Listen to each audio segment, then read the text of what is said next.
Salut à tous, aujourd'hui je vous parle de mes tatouages. Prêt? Oui. Aïe! Bonjour, je m'appelle Tipol. Au départ, je voulais faire un court-métrage, sortir les caméras, mais j'ai vite compris qu'il me fallait une équipe de tournage. Il me fallait aussi des autorisations pour filmer dans les lieux publics, que j'allais forcément oublier, et donc finir derrière les barreaux. Je voulais écrire un livre, puis je me suis souvenu de mon niveau en français. J'ai donc utilisé mes talents de dessinateur de CP pour créer un personnage. Je vous souhaite la bienvenue dans les histoires de Tipol. Parlons peu, parlons bien. Si je devais compter en pièces, j'ai 7 tatouages, mais en vrai, j'ai un bras complet et un tatouage sur chaque jambe. J'ai commencé à me tatouer à l'âge de 18 ans, histoire de marquer ma rébellion contre la société. Nique le système! Je me souviens très bien de la première fois où j'ai débarqué chez mon tatoueur. Bonjour, j'aimerais me faire tatouer ceci. Mec, ton dessin c'est vraiment de la merde.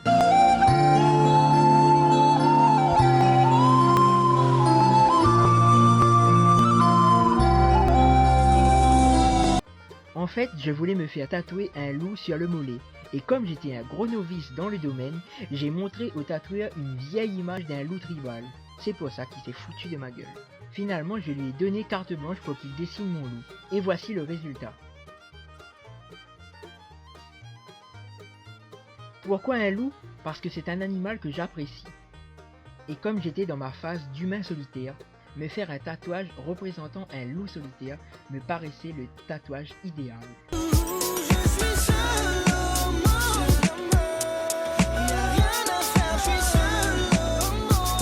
Mon deuxième tatouage a été sur l'autre jambe, toujours sur le mollet. Cette fois-ci, je voulais un panda, mais pas n'importe quel panda, un panda samouraï, qui selon moi me représentait parfaitement, à la fois le côté calme, mais aussi combattant. Comme toujours, j'ai laissé carte blanche au tatoueur, et voici le résultat. Tu peux voir le casque de samouraï, le panda, et pour rajouter le côté décoration, il y a eu la fleur et le côté verdure, ainsi que le soleil. Ça donnait clairement un style japonais. Pour la petite anecdote, j'ai fait ce tatouage un 24 décembre. On a commencé à 10 h pour le terminer à 20 h. Je ne t'explique donc pas comment j'étais à la fin. Surtout pour le réveillon de Noël où tout le monde faisait la fête, moi j'avais juste une envie, dormir. Mais ça en valait la peine. Puis j'ai voulu me faire tatouer le bras. Je voulais un tatouage style totem, représentant le bien. Mon tatoueur m'a donc proposé le barong de Bali. Avant de te montrer le résultat, voici la petite histoire du barong de Bali. Le barong est une créature mythologique balinaise qui ressemble à un lion. C'est le chef des forces du bien et l'ennemi de la reine des monts Ranga. Il existe d'ailleurs une danse entre le barong et Ranga, représentatif de la lutte éternelle du bien et du mal. Je t'invite donc à aller regarder ces vidéos sur le net montrant cette magnifique danse. Et le voici enfin tatoué sur l'intérieur de mon avant-bras. Au départ, il avait les yeux verts, et comme j'habite à l'île de la Réunion, mon métissage de bronzé au soleil n'a pas fait ressortir la couleur. Du coup, j'ai décidé de mettre les yeux en rouge, qui est plus représentatif du masque du barong.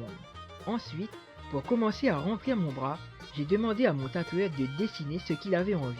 Il a donc dessiné à main levée directement sur mon bras une pivoine. Et voici le tatouage terminé. Tu te doutes bien que mon addiction au tatouage n'était pas encore terminée.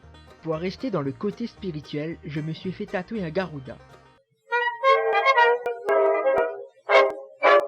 Le Garuda, signifiant aigle, est une créature mi-homme, mi-oiseau, de la mythologie hindouiste puis bouddhiste. Il est considéré comme le roi des oiseaux, mais également la monture du dieu Vishnu. Dans le bouddhisme, les Garudas étaient vus comme des animaux maléfiques. À l'arrivée de Bouddha, celui-ci les a convertis et ils ont ensuite protégé ses enseignements.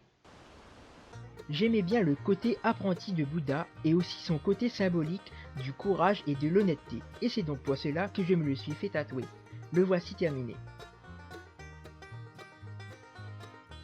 Évidemment, pour compléter tout ceci, il me fallait absolument un Bouddha, que voici. Pour terminer officiellement le remplissage de mon bras, je me suis fait tatouer la main. Et encore pour rester sur le côté spirituel et symbolique, je me suis fait tatouer un Daruma.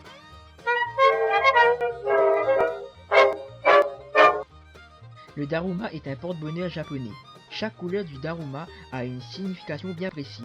Le rouge pour la chance et la bonne fortune, le violet pour la santé et la longévité, le jaune pour la sécurité et la protection, le rose pour l'amour et l'or pour obtenir la richesse et la prospérité. Le voici terminé. Voilà, j'ai fait le tour de mes tatouages. Pour ceux qui se posent la question de la douleur, j'ai douillé un peu sous l'aisselle pour mon Bouddha. Pour le reste, la douleur était supportable. D'ailleurs, je me suis endormi pendant que je me faisais tatouer le Garuda. Et devinez quoi? J'ai bavé.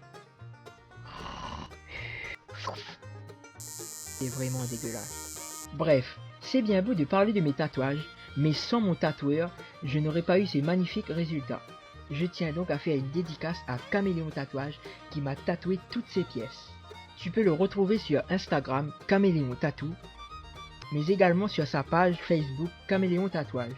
C'est terminé pour moi, j'espère que tu as aimé cette vidéo, n'hésite pas à poser des questions en commentaire, n'oublie pas de t'abonner. Un pouce bleu si tu as aimé, un pouce rouge si tu n'as pas aimé. Je te retrouve donc dans un prochain épisode, et comme je le dis souvent, vaut mieux en rire que pleurer, sinon vous êtes gommés.